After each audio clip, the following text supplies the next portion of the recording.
Welcome to the Anxiety Coaches Podcast, a relaxing and informative show where we explore anxiety, panic, and PTSD, sharing how you can overcome them for life.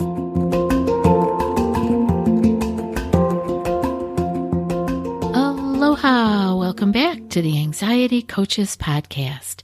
I'm your host and coach, Gina Ryan, and I am so happy to be with you again today as together we can consider the many ways to bring your mind and body back to its natural peace and calm. In today's episode, I wanted to talk about overcoming financial anxiety, and I wanted to talk about it through bringing up minimalism, because I think that can be super helpful when we are looking at ways to reduce our stress load around our finances. And I wanted to start the show from one of my favorite Stoic philosophers, Epictetus. And he said, wealth consists not in having great possessions, but in having few wants. And I always thought that was a helpful way to look at what we have and what we are striving for. And in our current modern society, there's a paradox that material wealth often leads to stress and anxiety. And here we are having more wealth, and with that, we are having more stress and anxiety around that wealth. So I thought we could explore the concept of simplicity as a key to avoiding financial anxiety. We're all going to need money to get through our life and our days and keep our families together, all of that. I get that. I'm a part of that. And that's not the problem. But if we can look at some concepts such as simplicity or minimalism as a key to avoiding financial anxiety, the stress and the strain around money, that maybe we can find our wealth beyond our material possessions. So there's an illusion of wealth, and there's this thing called the Hedonic Treadmill. And I thought that I would bring that up today so that we could actually look at that a little bit and see how it is that we get on this treadmill and what it is that it is doing to us. The hedonic treadmill is also known as the hedonic adaptation, is a concept in both psychology and economics, and it describes a tendency of humans to return to a relatively stable level of happiness or subjective well-being after experiencing positive or negative events. This phenomena suggests that despite changes in circumstances, individuals tend to maintain a relatively consistent level of happiness over time. So here are a couple of the key components of this hedonic treadmill. I think this is helpful because we get to see what's actually going on. Why are we headed in this direction that we are? So first up is the adaptation. Humans have a remarkable ability to adapt to changes in their lives, both positive and negative. When positive events occur, such as receiving a raise or purchasing new possessions, people often experience a temporary increase in happiness. But over time, they adapt to these changes, and the initial boost in happiness diminishes. So, okay, you see what I'm getting you set up for here, right? And then the set point. The hedonic treadmill theory suggests that individuals have a set point for happiness, which represents their base level of subjective well-being. And this set point is relatively stable and can vary from person to person due to genetic predispositions, personality traits, and life circumstances. So regardless of significant life events, people tend to revert to their set point of happiness. Now comes in comparison. People often gauge their happiness and their satisfaction relative to others or to their own past experiences. Now, this comparison can influence perceptions of wealth, success, and well-being. So, for an example, someone may feel satisfied with their income until they compare themselves to wealthier individuals, leading to feelings of inadequacy and dissatisfaction. And now, materialism. The hedonic treadmill is closely linked to materialism, the pursuit of material possessions and wealth as a means to achieve happiness. While acquiring material goods or achieving financial success may provide temporary pleasure, individuals on the hedonic treadmill tend to adapt to these improvements and may subsequently seek out even more possessions or wealth in pursuit of sustained happiness. So, as we can see, the overall idea of the hedonic treadmill says that while external circumstances and life events can influence our happiness in the short term, long-term happiness is more closely tied to internal factors such as mindset, outlook, and personal values. Understanding the hedonic treadmill can really help us, I think, to recognize the limitations of our material pursuits in achieving lasting fulfillment, and it can encourage us to focus on cultivating the intrinsic sources of happiness and well-being. And I think that it's a beautiful place to spend time is on your values. What is important to you?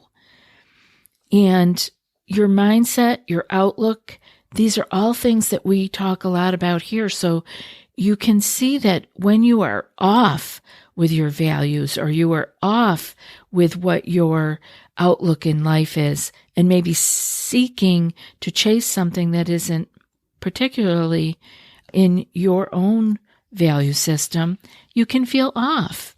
And it may not be a good use of your time and energy, and your anxiety may be a clue to you as to something being off. You know, we get these feelings. Some people get guilt. A lot of people write to me about having guilt around their difficulties with finances. And so one of the things that we talk about when we're in a session together would be where that feeling is coming from. Oftentimes we are involved in things that aren't important to us. And you can find that if you do something as simple as decluttering your house. You can look at your belongings and ask, do I want this? Do I need this? Is this bringing me any value? And another way is that you can check in prior to buying something. Check in with your values and your wise mind before you get new items. Do I need it for myself or for others? Do I want it? If I want it, why? It's okay to dig a little deeper into what we're doing with our lives and not just going along to get along. Like, why do I want this? It's a good question to ask. It might be revealing. What need am I trying to fill? And can I fill that need in another way? And on the flip side of all of that is we could learn to be more grateful, right? For what we already have. It may not even be very much, but we can appreciate it. And that can actually feel good. So maybe the feeling good comes from the appreciation, not from the having.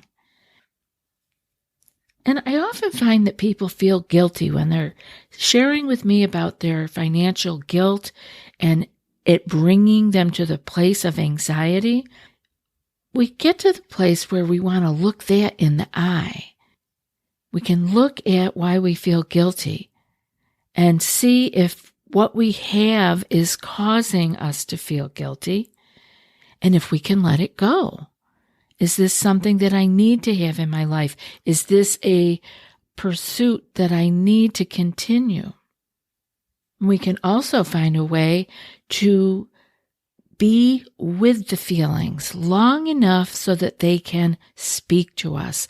Often we get a feeling of guilt or a feeling of discomfort when we're buying something or doing something, or maybe not having enough even. And we feel so much discomfort, we try to fill it right away.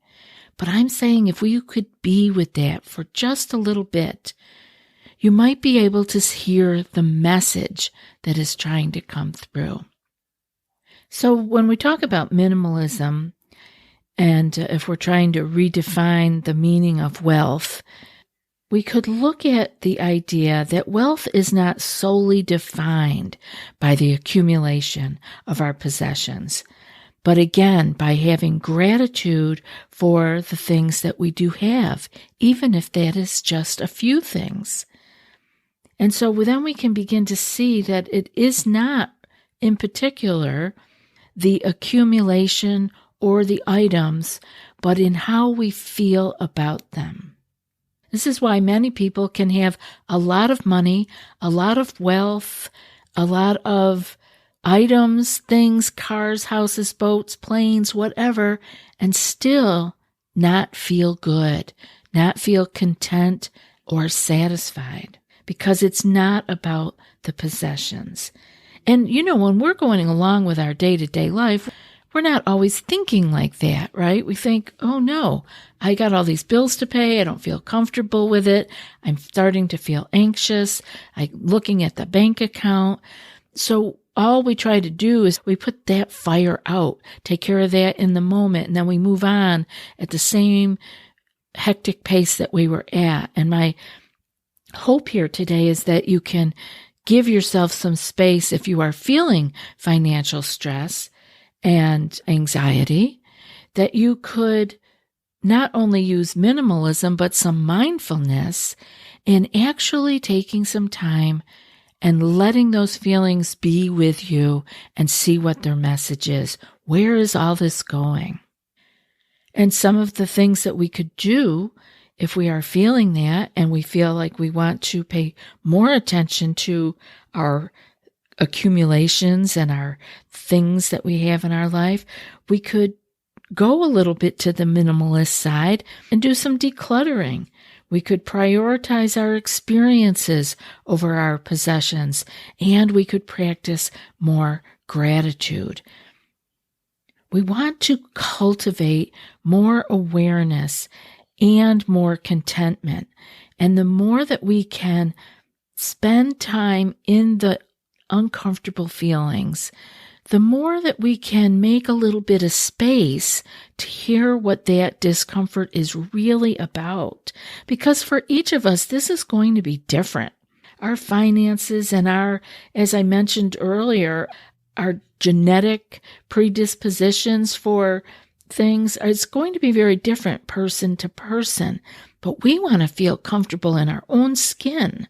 So we have to sit with the discomfort sometimes in order to hear the message. What is it? Is it overspending? Is it accumulating to just accumulate?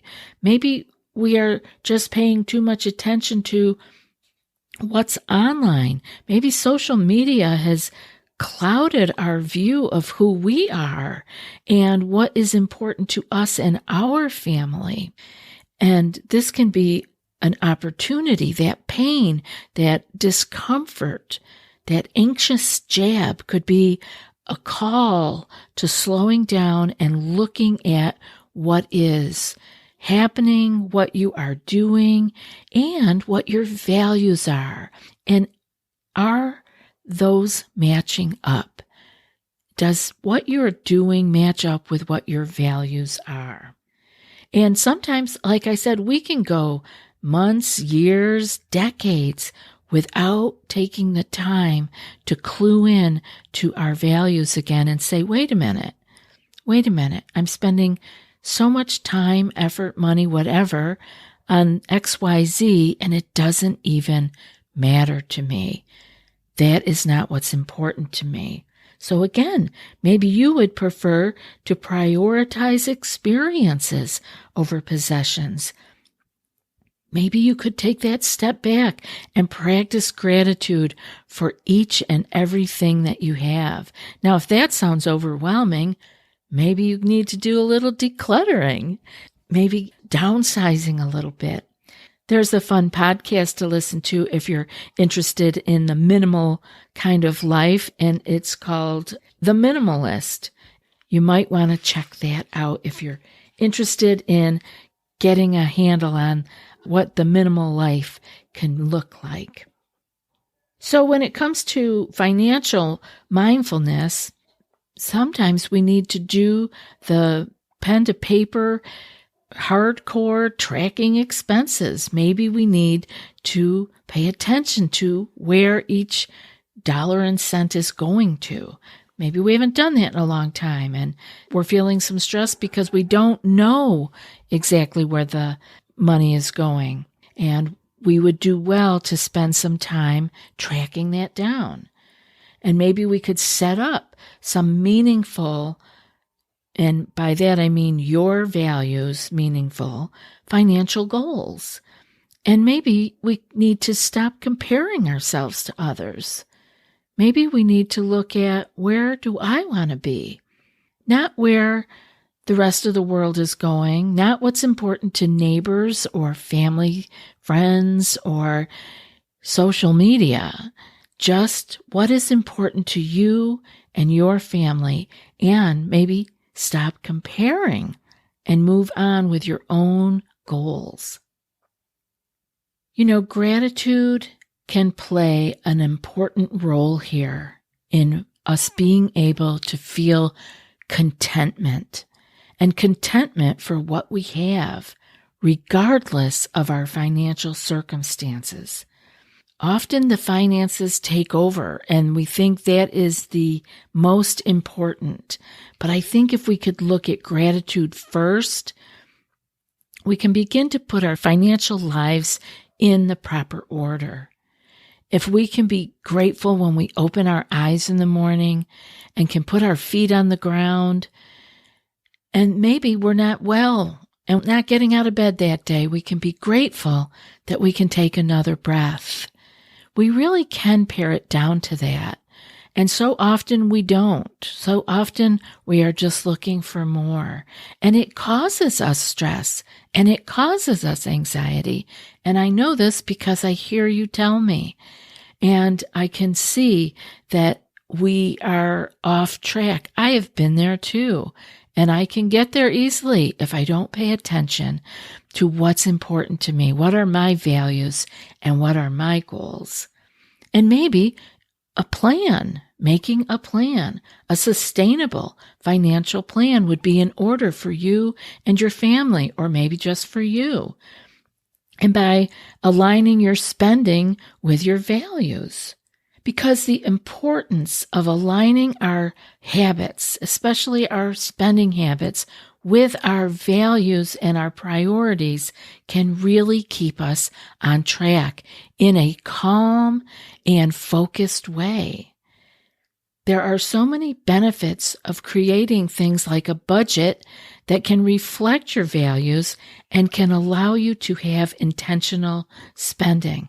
This can be such a relief. You don't need to be thinking about it all the time because you've set it up and you're running on that track.